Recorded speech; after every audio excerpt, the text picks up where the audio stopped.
Ça remet peut-être en question d'autres découvertes qui ont été faites bien avant, provenant de la psychologie cognitive et développementale.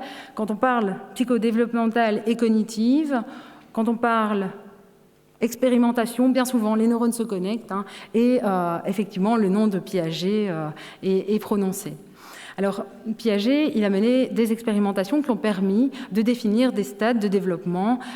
Donc, pour rappel, chaque marche du modèle correspondait à des grands progrès faits par l'individu. L'intelligence du bébé était, par exemple, fondée sur ses sens et ses actions lors d'un stade nommé sensorimoteur. Alors, l'expérimentation, notamment celle-ci, par expérimentation, il y a notamment celle-ci, celle de la conservation des liquides. Alors, je me suis laissé dire que je n'avais pas le temps de vous passer la vidéo, tant pis. Mais en tout cas, je vais poursuivre sur cet exemple de conservation en vous parlant alors de conservation du nombre. Autre exemple issu des travaux de Piaget. On présente une première série de jetons à un enfant, on lui en présente une seconde couplée terme à terme, et on demande à l'enfant de dire dans laquelle de ces deux séries il y a le plus de jetons. L'enfant répond que c'est la même chose. L'expérimentateur présente ensuite une nouvelle série de jetons, puis une autre contenant le même nombre de jetons, mais où ceux-ci ont été espacés. On demande à l'enfant de dire laquelle de ces deux séries comporte le plus de jetons, et l'enfant répond celle du dessous. À la suite de ces expérimentations, Piaget croyait que l'enfant, qui n'avait pas un certain âge, n'était pas logique et était donc non conservant, au stade préopératoire dans son modèle niveau N-1. Pour Houdet, c'est un faux négatif. À cet âge, l'enfant sait compter. Si on lui demande de compter, il sait le faire. Le problème est donc ailleurs. Il propose donc une autre théorie. Houdet pense que l'enfant se trouve face à un conflit perceptivo-cognitif. La difficulté tient ici au fait que deux stratégies entrent en compétition et se télescopent, à savoir une heuristique visuospatiale longueur égale nombre, donc relative au système 1, et un algorithme de comptage dépendant du système 2. Sur cet exemple précis de conservation du nombre, l'équipe de Houdet a pu démontrer expérimentalement, à la fois par la chronométrie mentale, c'est un procédé qu'on utilise en psycho pour mesurer les temps de réaction en millisecondes, et par imagerie cérébrale, que ce qui pose problème aux enfants avant l'âge dit de raison, vers 7 ans, ce n'est pas, comme le croyait Piaget, la logique de l'invariance du nombre en tant que tel. Non, ce n'était pas ce que je voulais. Pardon. J'ai appuyé sur la mauvaise... Voilà. J'en étais où? Voilà. Pardon. Ce n'est pas, comme le croyait Piaget, la logique de l'invariance du nombre en tant que tel. Déjà observé chez les bébés, mais l'intervention de leur cortex préfrontal relatif au système 3 pour inhiber l'automatisme longueur égale nombre. Ce qui pose problème, c'est que l'élève confond la longueur et le nombre.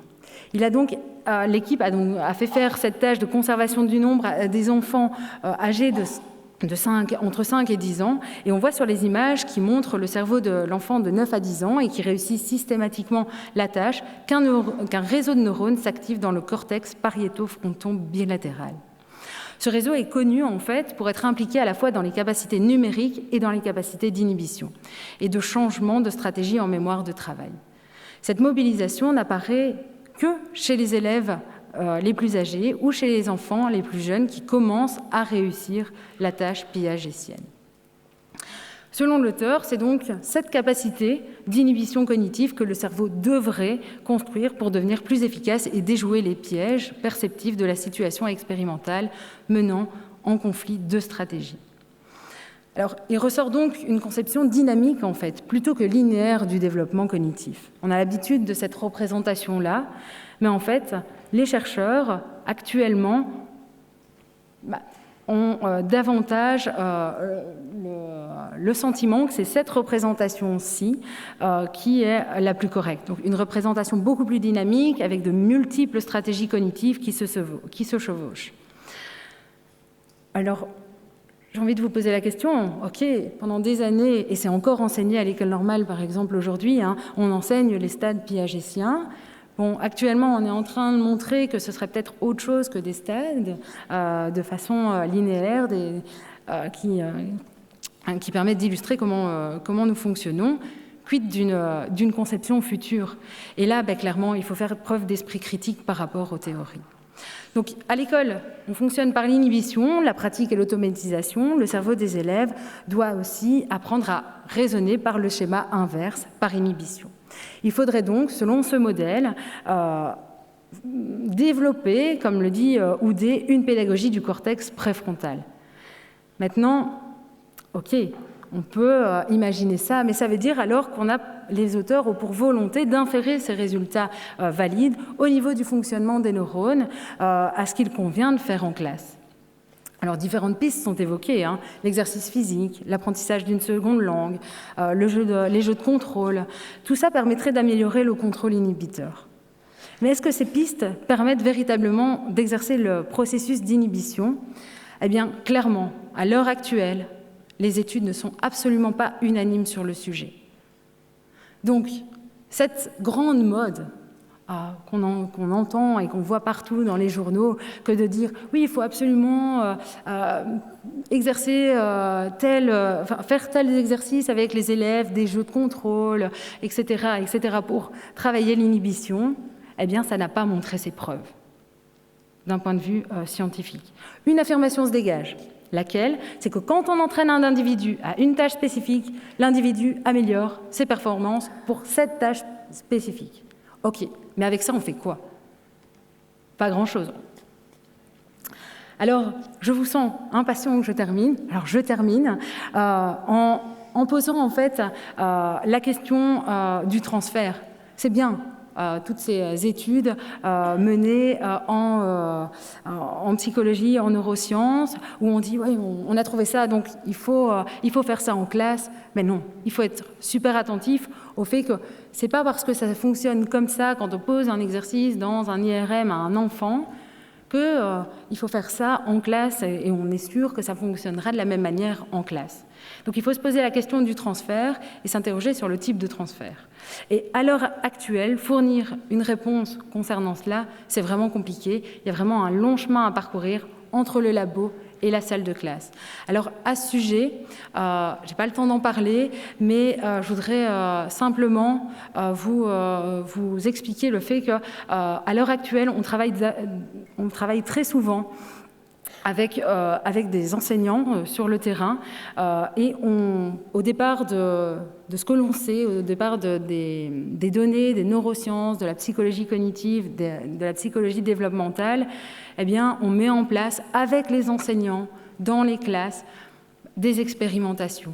Et je pense que c'est ça. Et il n'y a pas d'autre alternative. À un moment donné, il faut se dire que si on veut bien fonctionner, si on veut que nos pratiques soient efficaces, il faut qu'elles soient validées scientifiquement. Évidemment, les enseignants, on ne peut pas imaginer que les enseignants fassent des expérimentations seuls dans leur classe. Non, là, il y a vraiment un partenariat enseignant-chercheur qui doit être établi pour y parvenir. Voilà, je vous remercie de votre attention.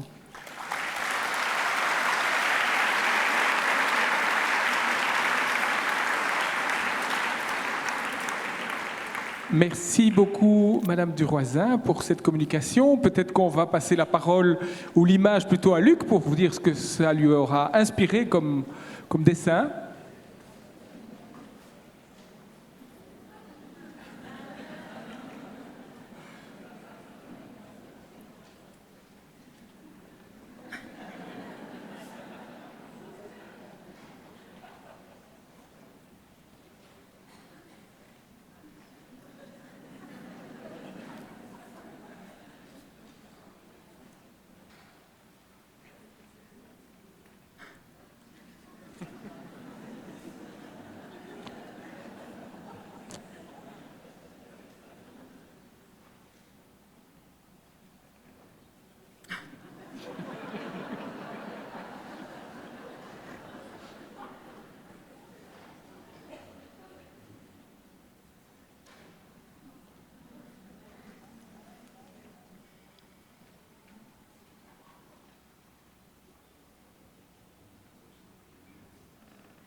Merci.